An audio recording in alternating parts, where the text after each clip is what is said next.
챕터 13 멀티플 테스팅에 대해서 보겠습니다.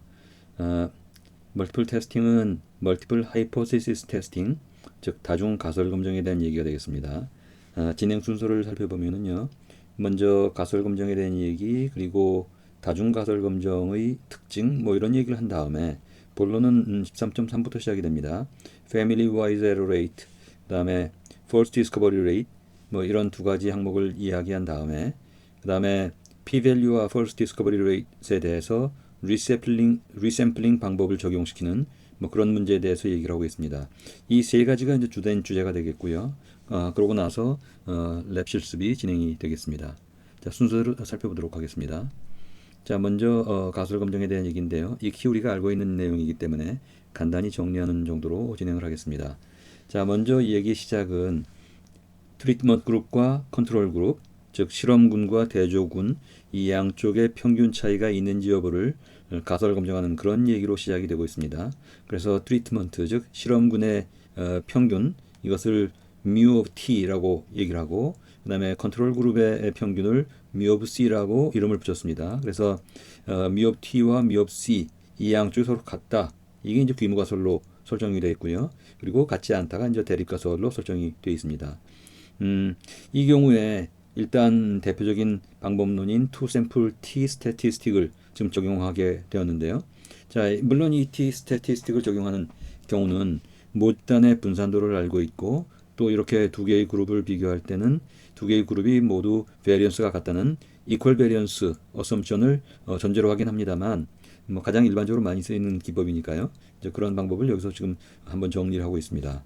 자, 이런 경우에는 그 트리트먼트 그룹과 컨트롤 그룹 이들 각각의 number of 샘플의 개수를 지정한 다음에 그것에 의해서 가중평균된 그런 t 통계량을 계산을 하고, 이 통계량이 우리가 알고 있는 일반적인 분포로서의 t 분포에서 어느 범위에 속하는지를 따져보고 있습니다. 그래서 만약에 특정한 값이 나왔다면 이 특정한 값이 어떤 범위 내에 있는지 그 밖에 있는지를 가지고 귀무가설을 채택할지 아니면 귀무가설을 채택하지 않고 따라서 결과적으로 대립가설을 채택할지 뭐 이런 것들을 판단할 수 있다 하는 얘기입니다. 자, 그런데 지금 제가 말씀드릴 때 이제 p-value 뭐 이런 얘기가 나왔는데, 이건 뭐 익히 알고 있는 내용이긴 합니다만 우리가 일반적으로 얘기를 할 때 이제 이런 이 표를 이용할 수 있습니다. 그래서 x축은 일종의 as is 뭐 이렇게 되겠습니다. 우리가 이런 것들을 as is라고 본다면 한편에서는 귀무가설이 원래 true이다, 또 원래 귀무가설이 옳지 않는 경우이다. 그런데 이에 반해서 여기 y축에서는 우리의 decision을 표현하고 있습니다. 그래서 우리가 채택을 하겠다, 채택하지 않겠다. 그러면 원래 귀무가설이 옳은 것인데 그런 것을 옳다고 우리가 accept를 하는 경우니까 이건 true가 되겠죠. 그 다음에 원래 귀무가설이 옳지 않은 경우에 우리가 reject를 하면, 그러면 이것도 잘못된 귀무가설을 우리가 기각을 하는 것이니까 이것도 이제 true가 될 겁니다. 그래서 이 양쪽의 true를 합치면 accuracy가 되겠죠. 그리고 분석자로서의 우리는 이런 항상 이 true를 높이고, 즉 accuracy를 높이고, 그리고 거기에 맞지 않는 에러를 낮추는 것이 목표가 될 겁니다. 원래 귀무가설이 true인데 우리가 대립가설로 의사결정하는 것, 이게 이제 타입 1 에러입니다. 그 다음에 다른 한편에서는 원래 귀무가설이 잘못된 것입니다. 그래서 우리가 그것을 기각해야 됨에도 불구하고 accept 했을 때 이런 것들은 타입 2 에러라고 합니다. 타입 1 에러와 타입 2 에러를 동시에 낮추는 것이 현실적으로는 불가능합니다. 왜냐하면 이들 사이에는 트레이드오프 관계가 있기 때문에 한쪽을 낮추면 한쪽이 높아지기 때문이죠. 그래서 양쪽을 다 낮추기 위해서는 데이터 숫자를 늘리든지 하는 그런 방법이 있긴 합니다만, 그러나 이제 일반적으로는 그런 것들은 주어진 조건에 의해서 이미 결정된 것이라고 본다면 우리가 이런 것들을 통제하는 방법은 한쪽을 고정시키는 것이죠. 그래서 일반적으로 타입 1 에러, 알파 에러 내지는 일종 오류라고 부르는 것, 이것을 예컨대 신뢰도 95% 경우는 나머지 5%가 그런 알파 오류가 됩니다. 그래서 우리가 알파 오류까지는 감소를 하고 그리고 나서 타입 2 에러를 낮추는 방식으로 이렇게 진행이 될 겁니다.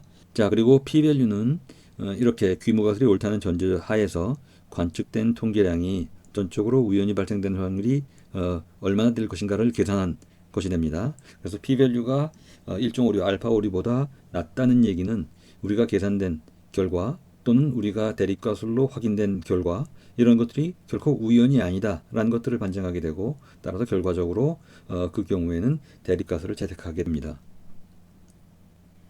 자, 그런데 그런 일반적인 단일 가설에 대한 가설 검정에 이어서 이제 멀티플 테스팅의 문제가 발생될 수가 있습니다.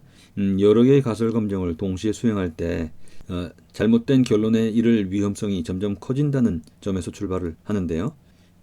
우리가 검정할 가설이 여러 개일 때 이것들에 대해서 순차적으로 검증하는 것이 아니라 한꺼번에 검증하는 것입니다. 그래서 예컨대 가설을 50개, 노조는 100개를 놓고 이것들을 한꺼번에 검증하는 그때 발생되는 여러 가지 문제점을 얘기를 하죠. 이 경우에는 여러 개의 가설을 동시에 검증하게 되기 때문에 잘못된 결정에 이를 위험성이 점점 커진다는 얘기입니다. 자, 먼저 Family Wise Error Rate에 대한 얘기입니다. Family Wise Error Rate라는 것은 다음과 같이 정의됩니다. 즉, 적어도 하나 이상의 일종 오류가 발생될 확률, 이것을 Family Wise Error Rate라고 부릅니다. 즉, 여기서는 P of V equal 1보다 클 때인데요. 여기서 V라는 것은 일종 오류가 발생될 횟수를 얘기를 합니다. 한 번 이상 일종 오류가 발생될 확률이죠. 만약에 100개라면 100개의 가설 중에 적어도 하나의 가설 검정에서 일종 오류가 발생될 확률, 이것이 바로 Family Wise Error Rate라는 얘기입니다. 이러한 Family Wise Error Rate를 좀 더 상세하게 우리가 규정한다면 이렇게 표현할 수가 있습니다. Family Wise Error Rate of Alpha는 1-알파의 m제곱이다 하는 얘기죠. 자, 여기서 우리가 1-알파의 m제곱이라는 것을 좀 생각해 볼 필요가 있습니다. 1-알파가 신뢰 수준이죠. 알파는 우리가 허용하고자 하는 일종 오류를 얘기합니다. 그리고 m은 우리가 검정하고자 하는 가설의 개수를 얘기합니다. 그래서 만약에 m이 하나라면 하나의 가설을 검정하는 것이죠. 그러면 95% 신뢰 수준에서 알파 오류 허용치가 5%이니까 1-0.05 하면 95% 신뢰 수준이 됩니다. 그런데 5개의 가설을 동시에 검정한다고 하면 1-0.05의 5제곱이 되겠죠. 그래서 신뢰 수준은 가설 검정에서의 가설의 숫자가 커짐에 따라서 신뢰 수준이 급격하게 낮아집니다. 여기 Family Wise Error Rate에서 1- 하고 나온 것은요. 이 부분이 바로 이제 거기에 해당되기 때문에 m의 개수가 높아짐에 따라 신뢰 수준이 급격하게 낮아지고요. 신뢰 수준이 낮아지니까 이 값이 작아지면 점점 1-에서 Family Wise Error Rate of Alpha 값이 점점 커질 겁니다. 결론적으로 m의 개수가 커짐에 따라서 신뢰 수준은 급격하게 낮아지고 지금 이 부분입니다. 신뢰 수준이 급격하게 낮아짐에 따라서 Family Wise Error Rate는 점점 높아지는 이런 현상이 보인다는 것입니다. 그래서 예컨대 5%의 알파 오류를 허용하는 경우에조차도 우리가 검정 대상으로 삼은 가설의 숫자가 100개라면 그렇다면 1개 이상 일종 오류가 발생될 확률, 즉 Family Wise Error Rate가 99%가 됩니다. 99% 거의 대부분 일종 오류가 적어도 한 번 이상 발생하게 될 것이다 하는 얘기죠. 그에 대한 수학적 정의가 밑에 표시되어 있고요. 밑에 그림을 보시면 예컨대 알파 오류를 어떻게 잡느냐에 따라서 여기 왼쪽에 있는 선이 알파 오류 5%일 경우입니다. 두 번째 파란색으로 되어 있는 것이 알파 오류 1%를 잡았을 때이고요. 그 다음에 제일 끝에는 알파 오류를 0.1%를 잡았을 때입니다. 자, 이렇게 해서 알파 오류를 어떻게 잡느냐에 따라서 우리가 아주 엄격하게 잡으면 속도는 좀 뒤늦게 나타나긴 하지만 어떤 경우에든지 대상이 되는 가설이요. m의 숫자가 커지면 결국은 1에 가까워지는 이런 상황이 됩니다. 자, 이에 대한 대처로 여러 가지 방법이 있는데 우리 교재에서도 대표적인 몇 가지를 얘기하고 있습니다. 그 중에 하나가 본페로니 메소드인데요. 이에 의하면 아예 알파 오류 우리가 설정한 것 자체를 m만큼 나누어서 아주 작게 가져가자는 얘기입니다. 만약에 5%요. 0.05 5%만큼의 알파 오류를 우리가 인정했는데 100개의 가설을 동시에 검증한다면 아예 알파 오류 자체를 100분의 5%요. 100분의 0.05로 낮추자 하는 얘기입니다. 자, 이렇게 하면 Family Wise Error Rate가 급격하게 높아지는 것을 어느 정도 방지할 수 있는 건 사실입니다. 그러나 이제 문제는 이렇게 해서 낮춰지면 너무나 알파 오류가 엄격해지기 때문에 현실적으로 도달하기 어려운 그런 상황이 되고요. 예컨대 이게 M이 100이 아니라 1000 또는 2000이 된다고 하면 현실적으로 사실상 불가능한 그런 목표가 됩니다. 또 더 큰 문제는 이렇게 일종 오류를 인위적으로 낮추면 그 일종 오류와 트레이드오프 관계에 있는 이종 오류가 아주 급격하게 늘어나게 되죠. 그래서 잘못된 잘못된 대립가설을 채택할 염려를 낮추다가 규모가설을 지나치게 옹호하는 그런 결과가 나올 수 있다는 얘기입니다. 그래서 번페로니 방법론 같은 경우는 예컨대 대상이 되는 검정 대상이 되는 가설의 숫자가 2개, 3개 정도까지는 사용 가능하지만 그 이상이 되면 현실성이 많이 부족한 그런 상태가 되죠. 자, 이에 따라서 그 다음에 개발된 것이 홈즈 방법론입니다. 홈즈 메소드에 따르면 이건 이제 스텝 다운인데요. 분석 대상이 되는 가설들의 p-value 값을 정렬을 한 다음에 그 다음에 일정한 스레시홀드를 줍니다. 어떤 기준점들을 주고 그것들과 비교해 가면서 결정을 하겠다는 것인데 본페로니처럼 일률적으로 낮추는 것이 아니고 순위 값에 따라서 예컨대 우리가 대상으로 하는 가설이 만약에 100개라면 100개의 순위에 따라서 가중치를 좀 달리주는 기준점을 달리주는 뭐 그런 방법을 이용합니다. 자, 호치버그 방법이 있는데 이 경우에는 홈즈와 거의 유사합니다만 방법론상으로 정렬이 큰 것부터 작은 순으로 정렬을 하고 그리고 나서 거기에 대응되는 어떤 스레시홀드를 주고 비교하는 방식으로 진행을 합니다. 여기 지금 홈즈나 또는 호치버그 메소드 같은 것들은 다음 장에서 예제를 가지고 직접 살펴보도록 하겠습니다. 자, 여기서 한번 예제를 가지고 한번 보도록 하죠. 4개의 가설 검증을 한꺼번에 하려고 합니다. 알파 오류를 0.05만큼 용인하는 상태에서 P1, P2, P3, P4가 이렇게 계산이 됐습니다.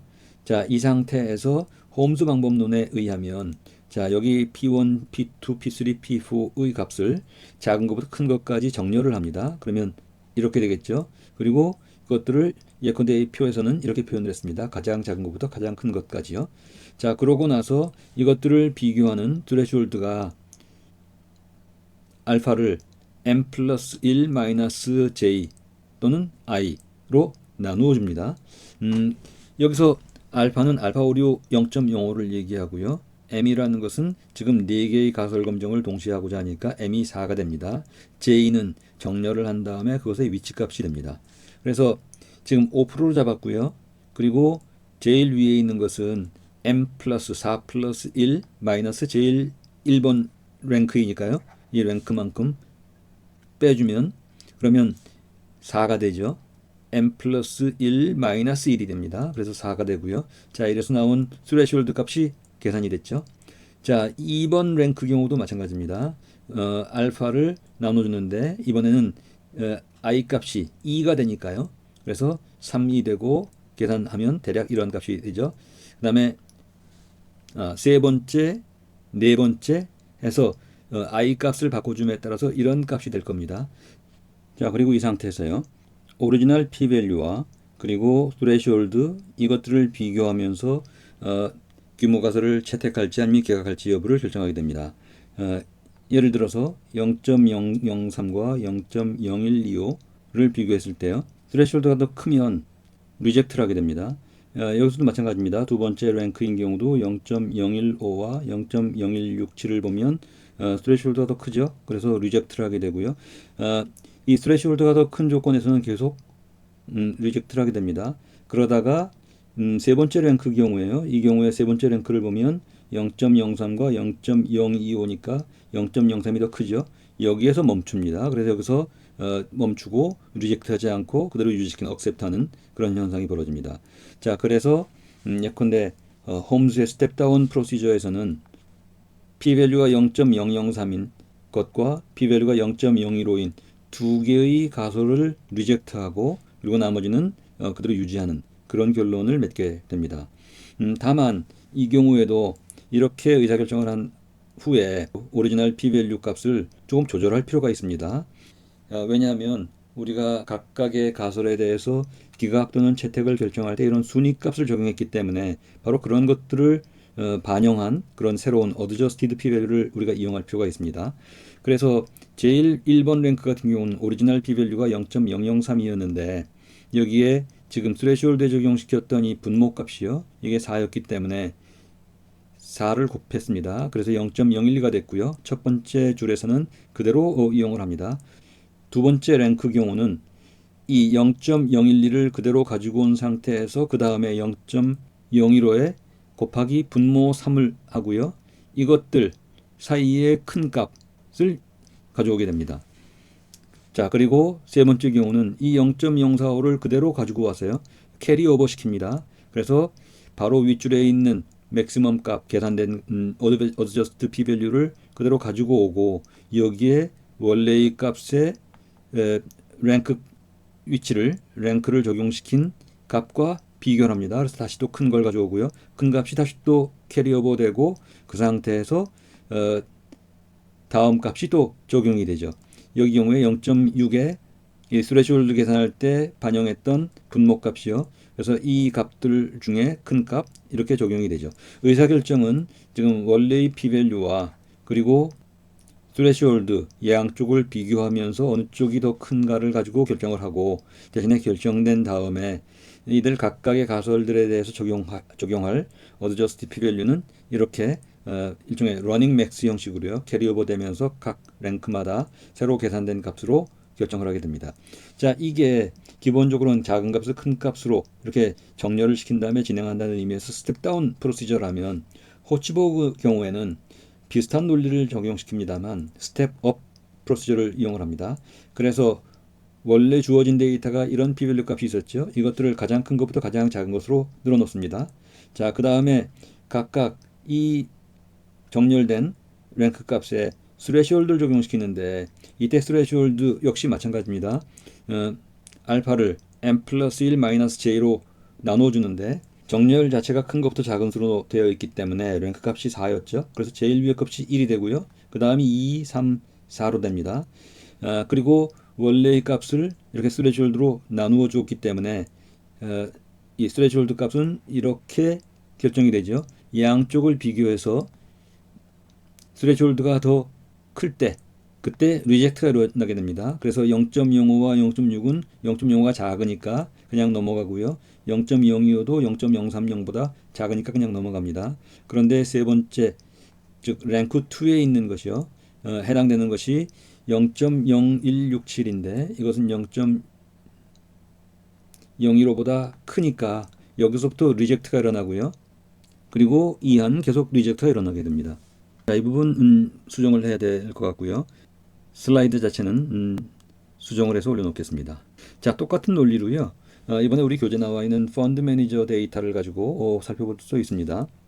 자, 원래의 데이터가 이렇게 되어 있고요. 기준이 0인데 펀드 운영 수익률이죠. 펀드 운영 수익률을 기준점을 0을 두고 이 기준점 대비해서 예컨대 펀드 매니저 1 같은 경우는 3%만큼 더 높았고요. 펀드 매니저 2는 0.1만큼 낮은 값이네요. 자, 이런 경우에 T 통계량과 p-밸류 값이 나와 있습니다. 자, 그래서 이들 펀드 매니저 사이에 수익률에 운영 수익률에 차이가 있다 없다를 판단한다면 자, 이 경우에 어떻게 할 것인가? 그래서 자, 이 경우에도 마찬가지입니다. 똑같은 논리로 예컨대 본페로니 같은 경우는 알파 값을 m으로 나눠서 0.01을 기준으로 해서 판단하겠다는 얘기고요. 그리고 홈즈 메소드 같은 경우는 순위값으로 각각 정렬을 한 다음에 그 다음에 앞에서 봤던 방식으로요. 계산을 해서 나온 값, 이 값과 서로 비교하면서 결정하겠다는 것입니다. 자, 호치버그 메소드도 마찬가지로 이용하면 되겠습니다. 자, 여기서는 앞에서 우리가 봤던 본페론이나 홈즈 메소드 또는 호치버그도 마찬가지겠습니다만 이것들을 비교하고 있습니다. 예컨대 지금 여기 그림을 보시면은요. 각각의 점들이 p-밸류, 우리가 계산된 p-밸류로 볼 수 있습니다. 지금 점이 10개가 있으니까 10개의 가설을 동시에 검증하고자 합니다. 자, 그런데 본페론에 의한 것은 지금 그 기준점이 이렇게 까만색 이 수평선이 됩니다. 즉, 이것에 의하면 일률적으로 결정된 본페로니 기준에 의하면 10개의 이 p-밸류 값을 가지는 그런 가설 중에 3개의 가설이 리젝트가 됩니다. 규모 가설을 기각하고 대립 가설을 채택한다는 것이죠. 그래서 10개 중에 3개를 대립 가설을 채택하는 그런 결과를 낳게 됐는데 본페로니에서는 이와 반해서 홈즈 메소드 경우에는요. 각각의 순위값별로 조정해서 우리가 계산을 했습니다. 그래서 그 기준에 의하면 이런 파란 선이 되고요. 이 기준에 의하면 이 파란색 선 밑에 있는 것들, 즉 본페로니에 의한 것은 물론이거니와 여기 지금 빨간색으로 표현된 이 부분까지도 우리가 기각을 하게 됩니다. 규모 가설을 기각하고 대립 가설을 채택하는 그런 결과가 나게 되죠. 즉 무슨 얘기냐면 본페로니는 인위적으로 m으로 나누었기 때문에 알파 값을 아주 낮춰서 지극히 보수적인 입장을 취하게 됩니다만 홈즈 경우는 순위 값에 따라서 스레시홀드를 조정했기 때문에 훨씬 더 덜 엄격한 그런 결과가 되고요. 따라서 본페로니에 비해서는 좀 더 많은 것들을 규모 가설을 기각하고 대립 가설을 채택하는 그런 효과를 낳게 됩니다. 물론 호치버그 역시 마찬가지입니다. 여기 그림에 나타나지 않았지만 거의 비슷한 그런 양태를 취하죠. 자, 그 이외에도 다른 여러 가지 메소드들이 제시되고 있습니다. 그 중에 잠깐 언급되고 있는 것은 예컨대 튜키의 HSD 메소드이죠. 이것에 의하면 특히 두 개의 가설을 서로 비교하는 겁니다. 비교하는 방식으로 많이 쓰입니다. 예컨대 5개의 p-밸류를 가지는 가설들이 있다면 이것들을 비교할 때 각각 쌍을 이루어서요. 두 개씩 짝을 이루어서 진행하는 그런 방식으로 많이 사용되는 것이 튜키의 HSD 메소드입니다. 자, 다음으로 셰피스 메소드를 보겠습니다. 셰피스 메소드는 여러 그룹을 대상으로 아노바를 먼저 실시한 다음에 그 후에 어딘가 통계적 유의성을 가진 차이가 있는지 그런 것들을 발견하는 일종의 포스트호크 검정 방법이라고 볼 수가 있습니다.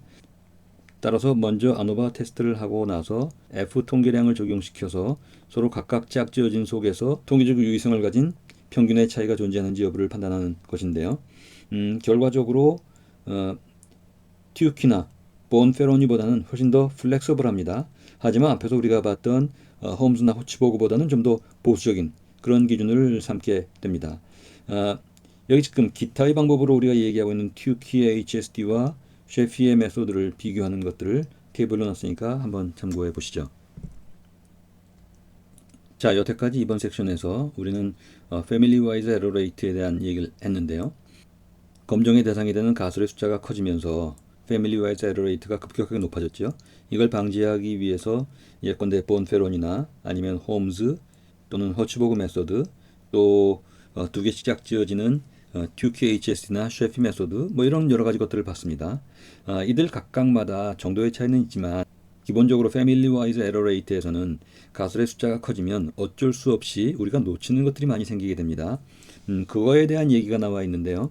대상 가설의 숫자가 적을 경우 이런 경우에는 크게 문제가 되지 않을 수도 있지만 적어도 100개, 1000개 이상이 되면 필연적으로 그 어떤 방법을 통하든 패밀리 와이즈 에러 레이트는 문제를 일으키게 됩니다. 그래서 우리가 앞에서도 본 것처럼 앞에서는 알파 오류의 값에 따라서 조금씩 변화가 있지만 궁극적으로 1에 가까워지는 그런 것들을 봤습니다. 여기서는 지금 m의 개수가 커짐에 따라서 역시 마찬가지로 패밀리 와이즈 에러 레이트가 높아지는 것들을 우리가 볼 수가 있습니다. 그래서 가설의 숫자가 커지면 패밀리 와이즈 에러 레이트의 한계를 극복할 수 있는 또 다른 방법이 필요하게 됐는데 그것이 바로 false discovery rate가 됩니다.